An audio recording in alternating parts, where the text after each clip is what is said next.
नमस्कार दोस्तों, स्वागत है आप सभी का इन खबर यूपी पर।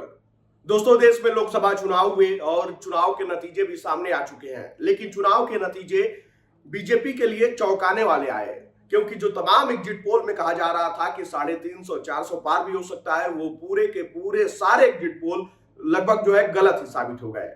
और इसका सबसे प्रमुख कारण रहा उत्तर प्रदेश। उत्तर प्रदेश की जनता ने जो जनादेश दिया वो काफी अलग था, इंडिया गठबंधन के पक्ष में था और इंडिया गठबंधन को, खासकर समाजवादी पार्टी को काफी फायदा होता हुआ नजर आया।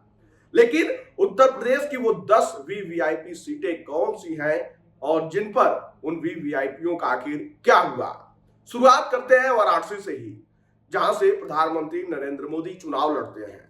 तो उनके खिलाफ जो है इंडिया गठबंधन के अजय राय चुनाव लड़ रहे थे और उन्होंने चुनाव काफी अच्छा लड़ा, क्योंकि शुरुआती जब गणना शुरू हुई तो उसी समय जो है लगातार एक 1.5-2 घंटे तक जो है प्रधानमंत्री मोदी पीछे चलते रहे।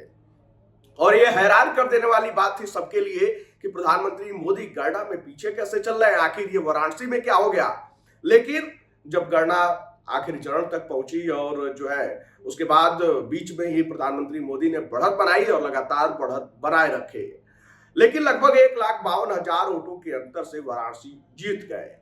वहीं अगर बात करें इसके बाद जो है हॉट सीट और वीवीआईपी सीट, तो कन्नौज से खुद सपा मुखिया अखिलेश यादव चुनाव लड़ रहे थे और सबकी नजर कन्नौज पर पड़ रही थी। कन्नौज में आखिर क्या हुआ, आपको बता दें कि अखिलेश यादव ने बीजेपी के सुब्रत पाठक को 1,70,922 वोटों से हरा दिया और अखिलेश को 6,42,292 वोट मिले। वहीं सुब्रत को 4,71,370 मत प्राप्त हुए।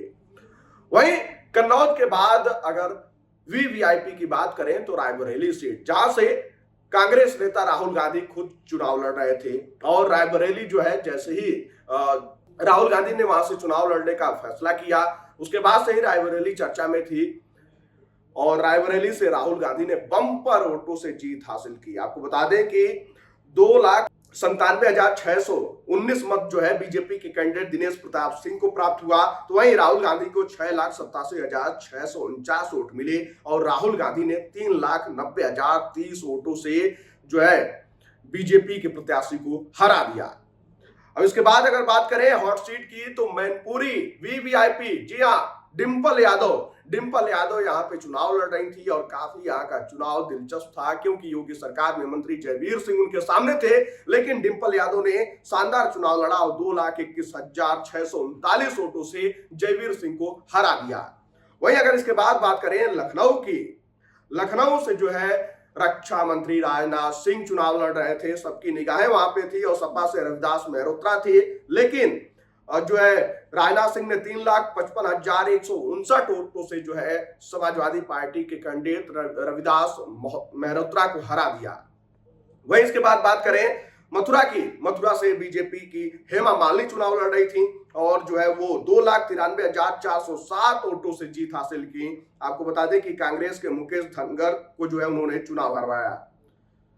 वहीं इसके बाद पीलीभीत लगातार चर्चा में रही, वरुण गांधी का टिकट कटना, उसके बाद जितिन प्रसाद को वहां से चुनाव लड़ाना और जो है पीलीभीत पर भी चुनाव काफी अच्छा जितिन प्रसाद ने लड़ा और 1,64,935 वोटों से जो है सपा के भागवत शरण गैंगवार को हरा दिया। वहीं इसके बाद बात करें आजमगढ़ की, आजमगढ़ से बीजेपी के दिनेश लाल यादव उर्फ निरहुआ समाजवादी पार्टी से धर्मेंद्र यादव आमने सामने थे और आजमगढ़ को जीतने के लिए समाजवादी पार्टी ने पूरा जोर कोशिश किया था। वहीं आपको बता दें कि धर्मेंद्र यादव ने 1,61,035 वोटों से निरहुआ को वहां पे हरा दिया और इसके बाद गोरखपुर, जो बाबा की नगरी है, यानी कि योगी आदित्यनाथ का शहर, और वहां से रवि किशन जो है बीजेपी के कैंडिडेट थे और समाजवादी पार्टी की तरफ से काजल निषाद, रवि किशन ने 1,03,526 वोटों से काजल निषाद को वहां से हरा दिया। तो ये 10 उत्तर प्रदेश के वीवीआईपी सीटें थी जहां का मुकाबला जो है बड़ा दिलचस्प था और सबकी निगाहें यहाँ पे टिकी हुई थी। कहीं इस बात की कोशिश थी कि कहां पे जीत का अंतर बड़ा होता है और कहां पे कैसा चुनाव होता है, लेकिन आपने देखा कि उत्तर प्रदेश ने क्या कुछ किया है और इसका पूरा का पूरा डेंट एनडीए को लगा है। खैर, ये 10 वीवीआईपी सीटें थी। आपको क्या लगता है, बीजेपी उत्तर प्रदेश में कहां चूक गई, किन कारणों की वजह से जो है ऐसा परिणाम देखने को मिला है। आप अपनी राय कमेंट बॉक्स में हमें जरूर बताइएगा।